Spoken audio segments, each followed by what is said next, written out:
안녕하세요. 캡틴의 주식 하이킥입니다. 오늘은 제가 영상을 하루 쉬려고 처음부터 마음먹고 있었습니다. 그런데 뉴스핌 기사로 분위기가 좀 뒤숭숭할 것 같아서 만약에 단 한 분이라도 제 영상을 기다리실 거란 생각에 다시 앉았습니다. 대신에 오늘은 아주 짧고 간단하게 몇 가지만 챙겨보도록 하겠습니다. 먼저 미국의 분위기입니다. 미국 부양책 협상 타결의 기대가 완전히 사라진 것은 아니지만 대체로 대선 전 타결이 어려워졌다는 인식 속에서 장 초반 강세를 보이던 뉴욕 3대 지수는 일제히 약세 마감했습니다. 그러나 그 변동폭은 상당히 좁았습니다. 이날도 펠로시 의장과 문우신 장관의 대화는 이어졌지만 견해차는 여전해 보이고 이번 주까지 합의가 이루어진다 하더라도 대선 전 2주 내로 입법이 가능한지에 대해서도 부정적인 전망이 커지고 있습니다. 그러나 극적 합의에 대한 기대는 아직 사라지지 않았고 10년물 국채 금리는 0.8% 선을 상회하며 이 기대감을 반영 중입니다. 미국의 코로나 확진자와 입원자 수도 지속적으로 증가 중이라 봉쇄 조치를 강행해야 하는지에 대한 우려도 팽배해지는 상황입니다. 넷플릭스는 실망스러운 실적과 가입자 수를 발표해 7% 가까이 폭락을 보였습니다. 7월 초부터 3개월 이상 지루하게 이어진 미국 부양책 협상은 대선을 앞둔 양당의 당리당략의 현실을 여실히 드러내고 있습니다. 대선의 원활한 진행을 위해 코로나 확산세가 묻히는 경향이 있지만 현실적으로 3월을 초과하는 심각한 상황인 점은 다분히 우려라는 것을 다시 강조드립니다. 대선의 판도는 23일 마지막 TV 토론이 마지막 분수령이 될 것으로 보입니다. 우리 시장 보겠습니다. 0.64% 하락 출발한 코스피는 초반 기관의 강매도와 외인의 동반 매도로 하방을 잡은 뒤 10시 이후 양봉권 반등의 흐름도 잠시 보였지만 양매도 지속 진행으로 1시 40분경 2339선까지 저점을 형성하고 이후 기관 매도가 급감하며 2시 이후 견조함 유지한 채 2355.05포인트 0.67% 하락한 긴 밑꼬리 음봉 도지로 마감했습니다. 0.48% 하락 출발한 코스닥은 장 초반부터 진행된 양매도에 짓눌리며 의미 있는 반등을 장중 보이지 못한 채 종일 낙폭을 키우거나 유지하는 흐름을 보이다가 2시 반경 외인 매도 감소로 반등을 시도하기도 했지만 기관의 지속적인 강매도와 개인의 장막판 하방 매도가 겹치며 결국 812.70포인트 2.16% 장중 최저점 음봉 마감했습니다. 우리 시장 장중에 아시아 증시는 약세를 진행했고 중화권은 장막판 회복을 보였습니다. 미국 선물은 0.6%에서 0.7% 약세 진행해서 소폭 회복을 보입니다. 오늘 우리 시장 약세의 원인으로는 아스트라제네카의 임상 환자가 사망했다는 점, 미국 부양책 불확실성, 그리고 우리나라 코로나 확진자 수가 세 자릿수로 다시 증가했다는 점, 가장 큰 것은 홍남기 부총리가 국회에서 대주주 요건을 원안대로 진행하겠다는 발언을 했습니다. 이 모든 것들이 혼합되며 오늘 투심을 극도로 위축시킨 장이며 특히 코스닥은 제약, 바이오, IT의 낙폭이 극대화되며 하방 압력이 가중되었습니다. 우리 시장은 그저께 단기 바닥을 잡고 강한 뒷심을 보였고 어제는 그것을 증명했지만 여전히 대외 변수와 대주주 양도세 이슈에 취약하게 노출되어 있다는 점 유의하시기 바랍니다. 다음은 HLB입니다. 오늘 HLB에 대해서 조금 드릴 말씀이 많아졌네요. 일단 흐름부터 간단하게 살펴보겠습니다.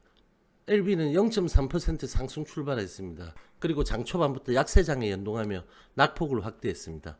11시 반경 4.24% 저점 형성 후 오후장 다소 견조한 행보를 보였지만 장막판 매물로 밑골이 없는 저점 음봉 마감했습니다. 장중 변동폭은 5.04%, 평균가는 96,455원. 어제의 39%에 불과한 52만 주의 정규장 거래량입니다. 3일선을 살짝 하회했지만 올라오고 있는 5일선 터치는 없었고 내일 5일선이 오늘 종가까지 수렴하게 됩니다. 내일 다시 이 5일선을 하회하며 꺾는 시도의 음봉이 나올지 상승을 살리는 양봉이 나올지가 단기적으로 중요하겠습니다. 오늘 흐름은 이 정도로 보겠고요. 장 종료 직후에 나왔던 뉴스핌 기사 중 두 가지가 아주 중요합니다. 첫째는 그저께 확인되었던 클리니컬 트라이얼스의 컴플리티드는 엔젤 스터디의 임상 데이터 업이 완료되었다는 것이지 NDA 신청 서류가 완료되었다는 것이 아닙니다. 그런데 일부 개인분들은 그것을 NDA 서류 완료라고 흥분하고 계셨고 그에 대한 정리 기사로 보입니다. 이런 팩트는 있어야 합니다. 팩트와 다른 이야기들은 결국은 그 종목의 흐름에 해를 끼치게 됩니다. 그런데 이제 좀 진정되나 했던 IRS의 발언을 다시 거론하며 연내 신청이라는 목표 또한 늦어질 수 있다는 전망이 나온다고 기사에서 언급을 했습니다. 진 회장은 IR에서 코로나로 인해 NDA를 위한 디테일한 분석 자료를 얻는데 애를 먹고 있다라고 발언했고 기사는 이 발언을 콕 집은 거죠. 그 다음 문구에 다소 이상한 구절이 나옵니다. 회사 관계자는 기존에 진행됐던 암 환자에 대한 임상 종결권을 업데이트한 것이고 NDA를 위한 최종 데이터 수집과는 관련이 없다라고 설명했다라는 구절이 있습니다. 기존에 진행됐던 암 환자에 대한 임상 종결권을 업데이트한 것이 위암 3차 글로벌 3상의 최종 임상 데이터가 수집되었다는 것이고 그래서 클리니컬 트라이얼스의 리크루트먼트 스테이터스에 컴플리티드로 업데이트된 것입니다. 그런데 기사는 마치 그것과 이번 NDA에 필요한 데이터는 전혀 다른 별개의 것이라는 뉘앙스를 그렇게 깔듯이 표현해 놨습니다. 그렇다면 이제 이 최종 데이터를 기반으로 NDA 신청 자료를 준비해야겠습니다. 이것은 코빙턴과 엘레바가 하는 과정입니다.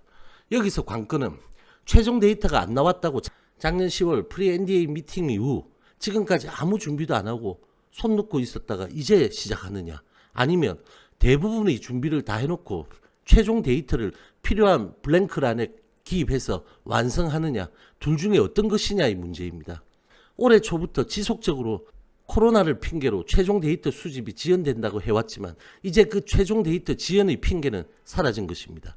그럼 다시 코로나 때문에 코빙턴과 엘레바의 NDA 신청 서류 준비 과정이 늦어진다고 하게 될지 지켜봐야 할 문제입니다. 코빙턴과 엘레바가 코로나 시대가 벌써 8개월이 경과하는 이 시점에서 아직 그 정도 시스템이 없다는 것인지 말입니다. 두 번째입니다. 올해는 간암 치료제로도 시판 허가를 받았다라는 구절이 있었습니다. 그런데 이제 다시 보니 시판 허가를 신청했다라고 슬쩍 바꿔놓았군요. 제 19번째 영상을 확인해 보시면 이 소식을 좋은 모멘텀이 될 거라고 언급을 드린 적이 있습니다.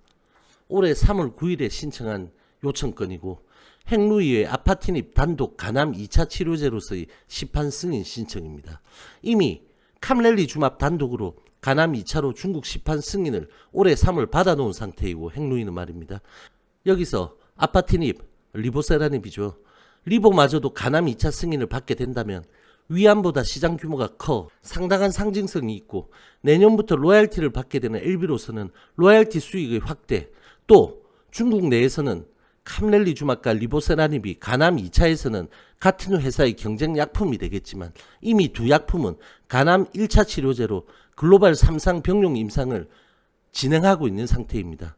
그래서 이 임상 결과에 대한 상당한 성공 가능성 제고 효과까지 우리는 기대할 수 있게 됩니다. HLB의 특성상 이리저리 입소문을 듣고 들어오신 분들과 재료의 강도와 성공 가능성이 크다는 점으로 아주 큰 금액을 투자한 분들이 많으십니다. 그리고 정확한 팩트를 아시기보다 게시판이나 유튜브 등에서 어깨너머로 재료에 대해 계속 듣고 그런 상황들이 모이고 모여 어느새 분위기는 재료에만 집착하는 분위기가 강해져 있습니다. 그래서 더더욱 조그만 논란에도 약이 사기가 아닐까, 폴첸이 가상의 인물이 아닐까 등등 아주 기초적인 의구심들이 나타나고 있고 그 현상은 손바뀜이 될 때마다 반복되고 있습니다. 물론 세력은 그런 현상을 유도하고 조장하고 있지만 말입니다. 저는 리보세라닙 이전에 이름이었던 아파티닙이 위암 글로벌 1상을 진행할 때부터 모든 과정을 지켜봐온 사람입니다. 그래서 누구보다 약의 본질에 대해서도 또 그에 반해 본질과 무관한 많은 논란의 부추김에 대해서도 잘 알고 있다고 생각합니다. 오늘 극단적인 제약바이오와 코스닥 하락장에서 이틀간 각각 10.8%, 16.8% 상승한 LB와 엘생이 오늘 기록한 낙폭이 우려스러우십니까? 그리고 뉴스핀 기사로 인해 시간의 1%대 하락이 걱정되시고 막 그러십니까? 그럼 어제 슈팅 후에 대량 거래로 시간 외에 상승이 있었지만 오늘 장 초반부터 하락이 나온 건 어떻게 설명하시겠습니까? 여러분들이 만약 자동차로 멋진 광경을 보려고 움직일 때 밖에 보이는 풍경은 주식에서는 재료입니다. 여러분들이 가고자 하는 목적지는 여러분들의 목표 지점이겠죠. 그렇지만 그 자동차를 움직이는 연료는 바로 수급입니다. 그리고 여러분들의 운전 행위입니다. 다시 한번 말씀드리겠습니다. 주식을 움직이는 건 수급입니다. 그 어떤 것도 수급을 선행할 수는 없습니다. 잘 모르고 불안한 사람들이 이리저리 휘둘리며 불안 매물을 내고 있지만 제가 매일매일 강조하는 그 거래량은 모든 것을 말해주고 있습니다. NDA를 지금 넣는지 내년에 넣는지가 모든 것을 결정하는 게 아닙니다. 그리고 HLB 가치를 결정하는 것도 아닙니다. 어떤 호재가 나와도 보유자이신 여러분들은 수급의 주체가 아니고 호재의 주가가 오르길 바라는 방관자의 입장일 뿐입니다. 수급은 세력이 당겨야 하고 신규 매수자들이 따라 붙어야 하는 겁니다. 재료에만 함몰되어 흥분했다가 불안했다가 하는 그런 마음과 시각을 이젠 바꾸시길 바라겠습니다. 오늘 영상 여기까지 하겠습니다. 저와 함께 여러분들의 성투는 계속될 것입니다. 화이팅!